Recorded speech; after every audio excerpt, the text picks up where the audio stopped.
Hey guys, welcome to the Nurse Mark and the Green Nurse podcast. Where we bring you hope and inspiration for growth and healing. And we're here to change the dialogue and stigma around what it means to feel good and be high. Hence the H for hope, I for inspiration, G for growth, and H for healing. Come get high with us. Yeah, listen, we often talk about things that people don't want to talk about, but we need to talk about them to decrease the stigma for healing. Absolutely, Mark. And 2021 is the year of the nurse and midwife. And what we've been doing so far this year, we've been highlighting and illuminating cannabis nurses and nursing profession in general, as we are truly in revolutionary times where we're changing how we approach and take care of patients. Yes, and 2020 was the year of the nurse, but we got a do-over because Got of to do it everything again. nurses have been through. Yeah, so 2021 is the year of the nurse. So listen, we don't all wake up one day and say, hey, I think I'm going to get into the cannabis industry. There's usually a compelling story that goes along with that plunge. So what makes someone enter into the cannabis space as a nurse? Sherry, introduce our guest, will you? Oh, thank you so much. So here we are. We are so excited to introduce cannabis nurse, patient, advocate, and activist, Michele Morris. She's a Boston College graduate and has been a registered nurse for over 20 years. She is not only an angel to humans, but she's also an angel to those animals that are unwanted. Michelle's been working with the unwanted animal population for over 15 years as a board member and foster mom for a breed-specific dog rescue nonprofit. I think that's absolutely fucking amazing, that you're an intuitive healer for both people and animals. Really, thumbs up. So besides working as a green nurse consultant and a CBD educator, she works in the traditional system as a surgical nurse and is seasoned in pain management. Yes. So during these most difficult times, I'm bow to you. She continues to do bedside nursing, cannabis consultation, and cares for rescued animals. So she is evolving in the cannabis nursing space with her company, Whole Flower Consulting. And she's one of the consulting nurses at the Green Nurse doing consultations, coaching, and energy healing sessions. I love this quote from you, Michele. This is a Michele quote. I could not accomplish half of these activities if it weren't for cannabis. CBD allows me to feel strong, energetic, and flexible again, so I can do all of the outdoor activities I love. Helping other people and pets in need is my passion, and I feel that sharing the benefits of cannabis is one of the best ways I can lead others down the path towards health, happiness, and living their best life. That's beautiful. Welcome, Michele. That's pretty much me in a nutshell. There you go. Cheers. Here's to you and welcome to the show. Yeah. Happy Wednesday. Thank you so much. This is the great coming out, right? The great coming out. I remember my first coming out of the closet. It was fun. It's fun. It's scary, but you know what? Your story is gonna, someone's gonna hear it. And you're going to reach out and touch them through this media, and your story could save a life. We just never know who we're going to impact. Right. So really, really grateful for you to be here today. And when did your journey with cannabis begin? Like we say, we don't wake up one day and say, hey, right. It's usually a story. I didn't have much of an experience with cannabis until a little over 2 years ago, believe it or not. I dabbled like kids do, but truly what happened a couple years ago is I was at a point in my nursing career where I had just accumulated so much damage on my body just from doing bedside nursing. I mean, the wear and tear we put ourselves through over 20 years of lifting and pulling and pushing and carrying and all that, and just being on your feet. And then also I'm very active in outdoors activities of what I like to do when I'm not at the hospital. I really felt like the Tin Man every day when I woke up in the morning, lots of pain, kind of everywhere. And I had gone the traditional route through my entire nursing career because I had an injury to my spine when I was a new grad, maybe a couple years out. So my whole career, I was getting treatment, the traditional methods. So physical therapy and eventually leading to injections and massage, and you name it, I had tried it. And I did not want to go down the pharmaceutical route. Mhm. So then I started to flow into different healing modalities. And um, then those weren't really helping me anymore. And I got to the point where I was like, I really don't know if I can nurse anymore. Mm. That's when it really hit me. And it was kismet. I actually had a nurse friend of mine mention CBD. And I didn't even know what it was. And she was just learning about it herself because they were using it with her daughter. And I tried it. And I'm telling you, like 10 days into my CBD use, and I didn't know what I was doing. I didn't know if I was taking was going to be the right thing for me. But 10 days into my use, I was like born again. I felt like a different person. I woke up one morning and I put my feet on the floor, and I didn't have that searing pain up through my back that I always had every morning when I get out of bed. So I lay back down in bed, and I thought, clearly I'm dreaming. I lay back down in bed, and I went to get up again, and it wasn't there. And I did that literally, no word of a lie, I did that like 4 or 5 times. Oh, wow. My boyfriend's like, what the hell are you doing? I had no pain. It was gone. It was that easy for me. And all I did was go about my business. But people I work with and my friends, they noticed I was walking taller. I was getting out of the chair easier. My mood was lifted. My energy was better. My focus.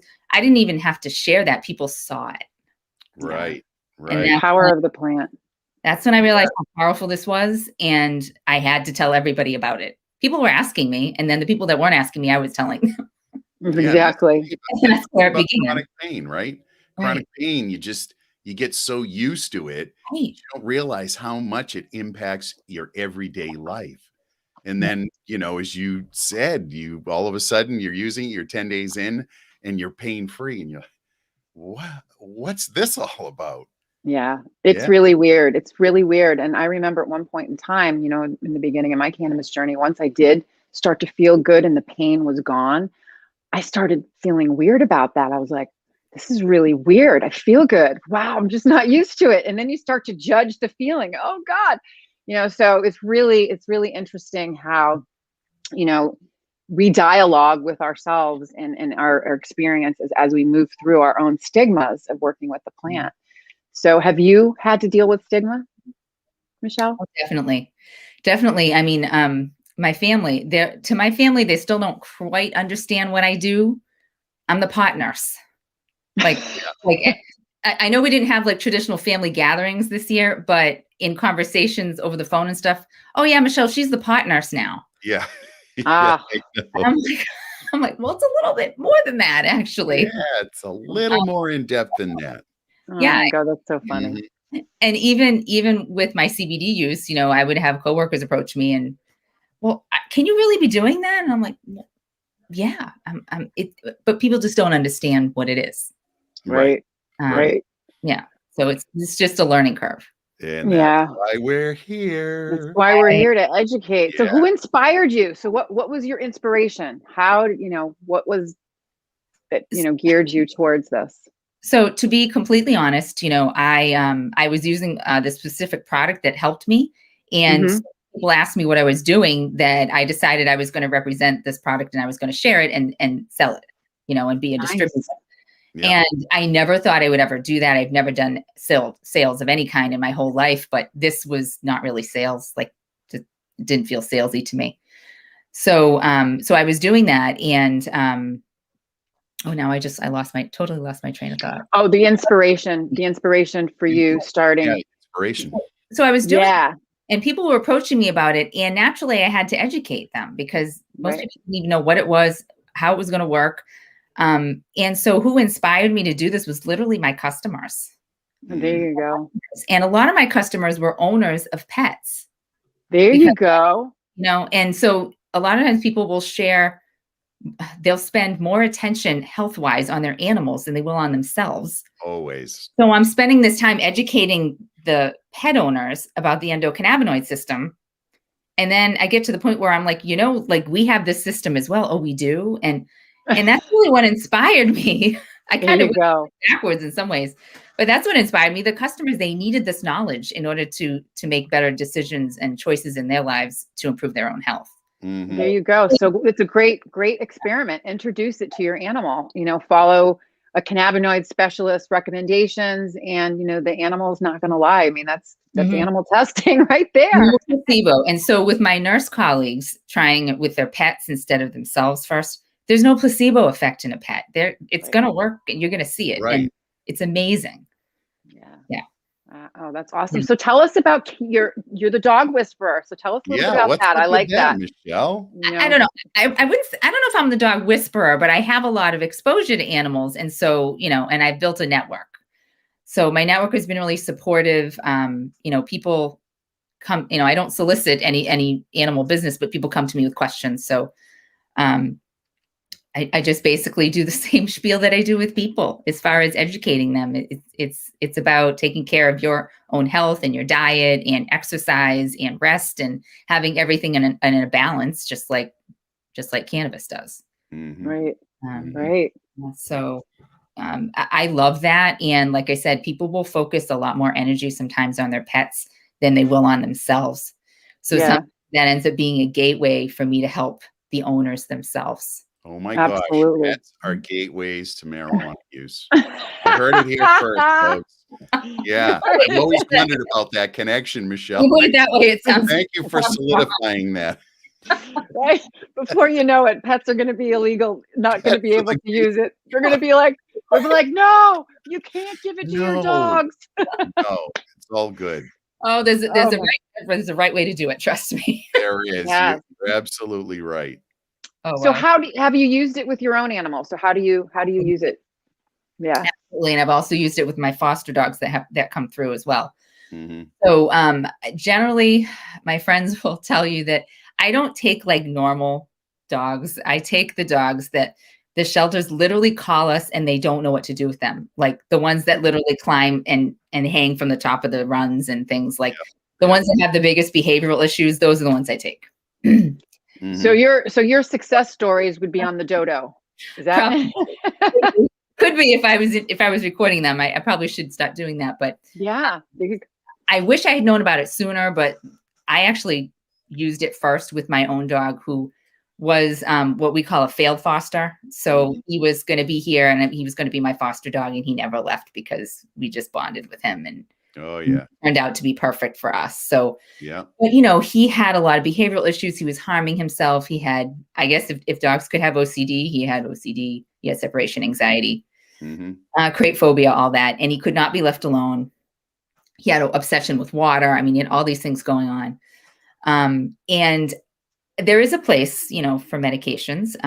But it was the first time where I actually had the ability to try something different holistically. And I did use pharmaceuticals with this pet when I initially got him because I didn't know about CBD when he was still a foster. But then once he was my own, I learned about CBD, I tried it, and I was able to actually gradually bring him onto the CBD and kind of take him down off of the pharmaceuticals, where I want to say I've had to use something twice, maybe in 2 years for him, pharmaceutical wise. Otherwise, he gets a fluctuating dose of CBD depending on what's going on with him.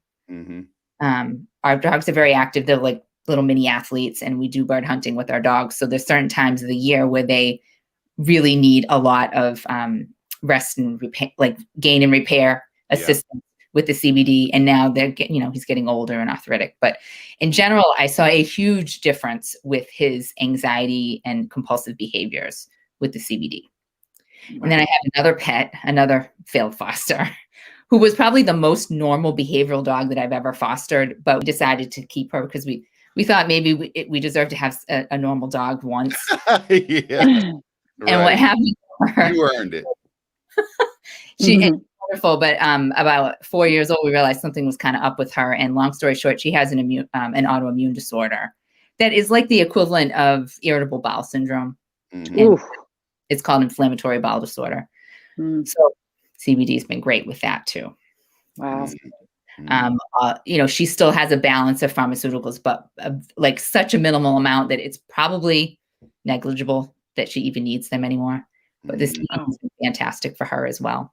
Foster dogs that come through, I like to use it for adjustment period to kind of help chill them out, because there's such a change when they're coming into a new house, new dogs, new environment, new schedules, new food, everything's new.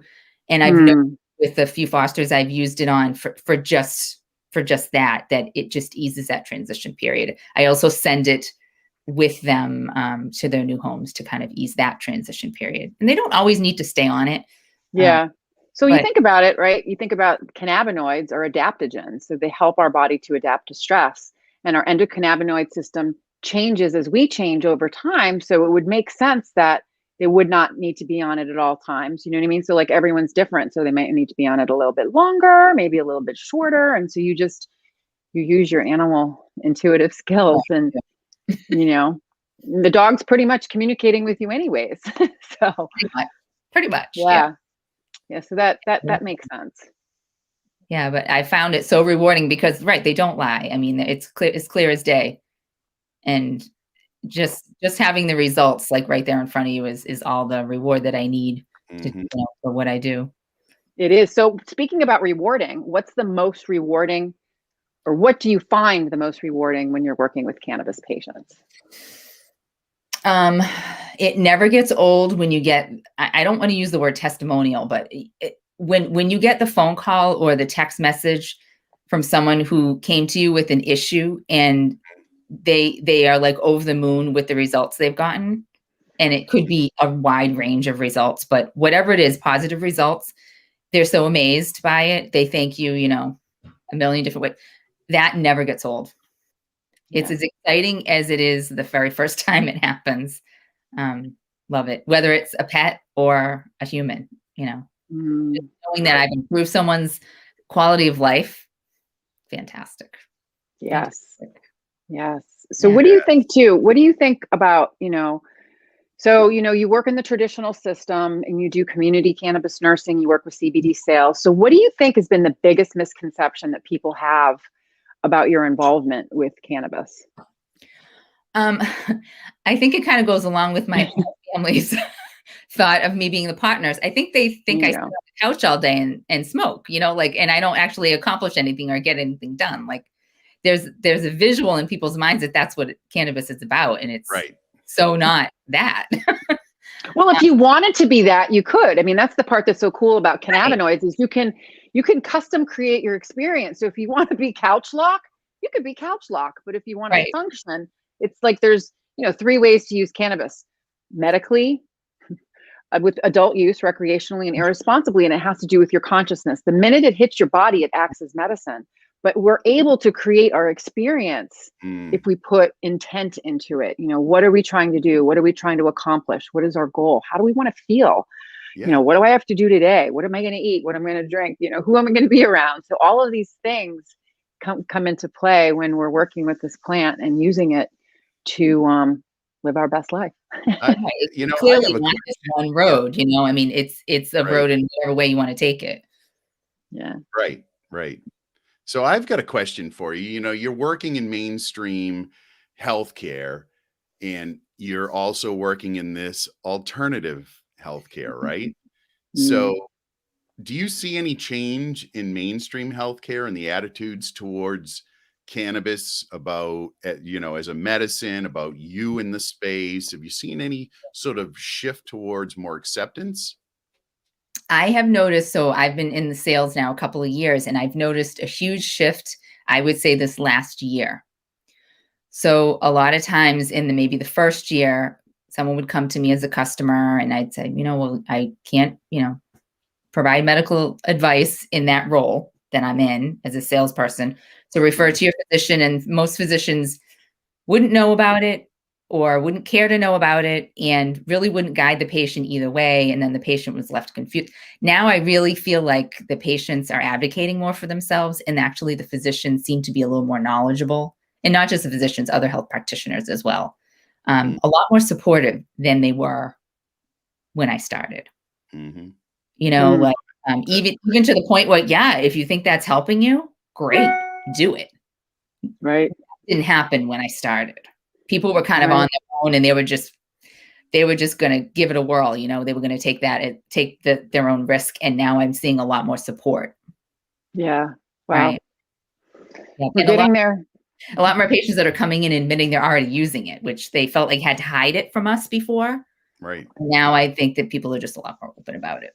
Oh Just- gosh, Moving in the right direction. moving in the right direction. I'm going to share a little story. I had to see my primary care. Trust me, it's really hard for me to go to the doctors because the traditional system failed me. However, I do need to still go and check in. So it was very interesting. I hadn't seen her in about 14 months, and we went through all of the things that I was on. Nope, not taking that anymore. Nope, not taking that anymore. You know, it was still on my as needed list, but just going through all of these different systems in my body and what I'm using. So I said, oh yeah, and I use that cannabinoid for this. And I had it all written out because I wanted her to see and understand.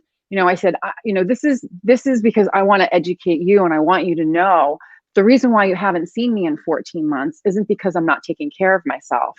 It's because I'm doing a lot of other things, including cannabis as medicine, to keep me out of your doctor's office. Is pretty much what I said to her. And so it was really interesting. You know, she wasn't impressed, but she wasn't unimpressed. She said, "Oh, thank you. I'll take a look at it." But, you know, it's a start, and that's what we need to do. You know, we need to, I'm finding the more open I am, the more comfortable I am, talking about it, specifically even with my own health challenges. I'm like looking at this long laundry list, and I'm like, guess what? That might be me on paper, but I'm not living that story. And cannabis allows me to step out of that story and just compartmentalize. Well, I got this going on, but I'm managing it. You know what I mean? I'm not letting the illness or the stereotype of what that diagnosis is permeate into how I show up in the world. And cannabis allows me to do that. Trust me, I'm not perfect, but I'm living and doing what I can to be the best version of myself. Thank you, plant medicine. Right. I mean, like I look like I have degenerative disc disease. Like I still have that. That hasn't gone away, but I don't feel like I have it anymore. Right. I mean, my flexibility is better now than it was 15 years ago. And now cannabis. I was yogi before I found cannabis. I meditated before. Reiki was part of my routine, but I still had chronic pain. And I'm sure that's why I responded so quickly to the CBD as well, because it was already doing those holistic practices. But this was just the icing on the cake. That was the icing. Cannabinoid medicine, it's just like it's so holistic, and it touches so many different points in your body at once. It just allows you to step out of that old chronic pain body and into this new life of, hey, I'm going to do what I want because I feel good. And I kind of had to, I wouldn't say I broke up with my chiropractor, but I just don't have to see her as regularly anymore. Right. And occasionally sometimes. You don't have to do it, 5 times a week.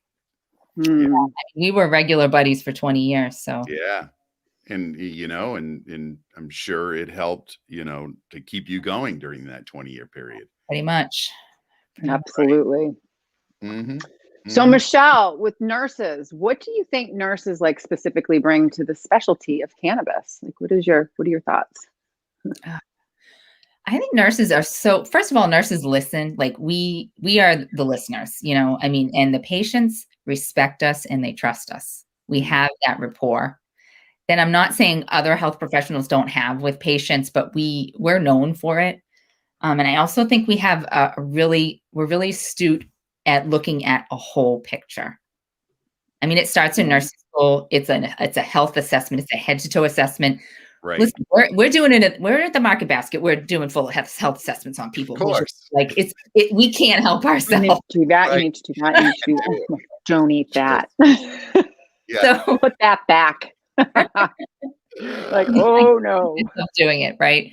But we really can look at the whole picture, and we're always communicating with patients, and much of what we do is education, whether the patient realizes it's happening or not with our interactions. So we're naturally going to be educating people no matter what we're sharing. And so we're in this space.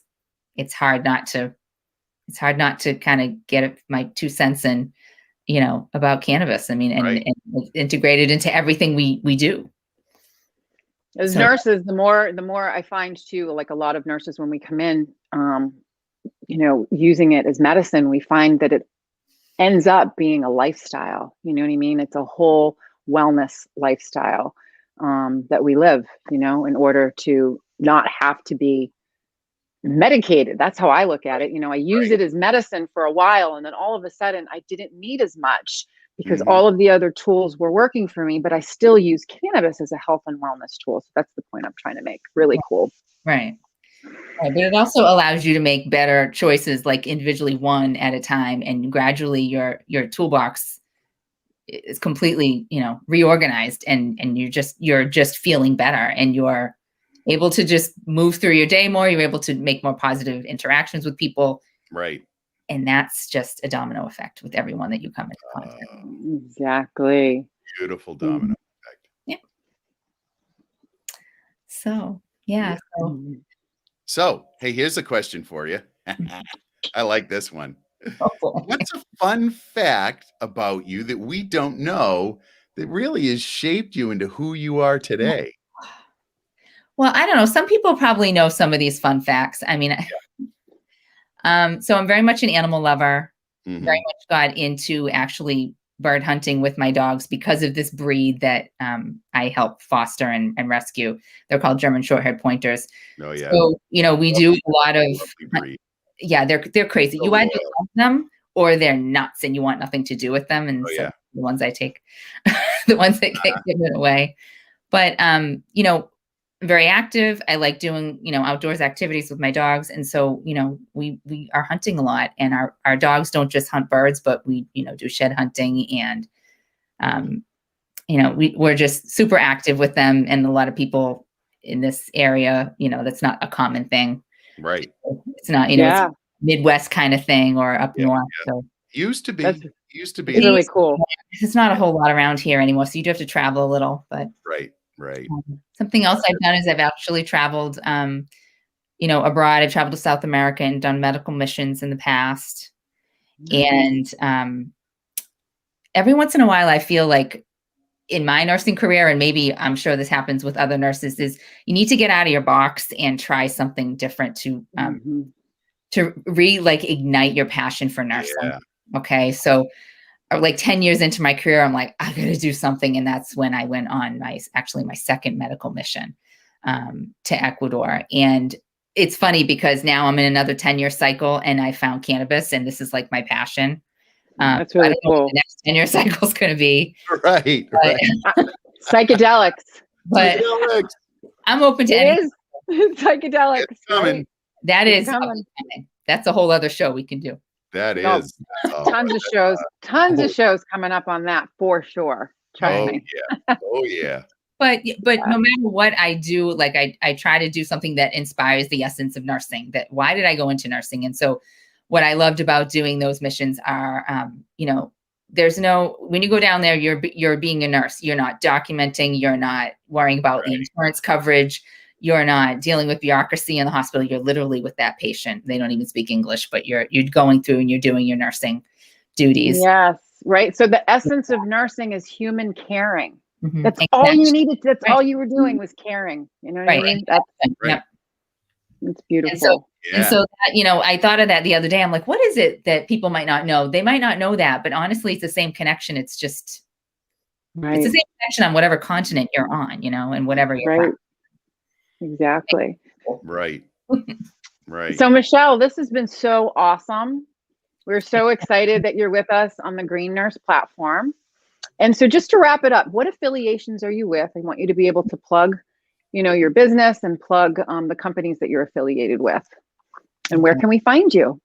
Well, you did mention I have my own consulting business called Whole Flower Consulting.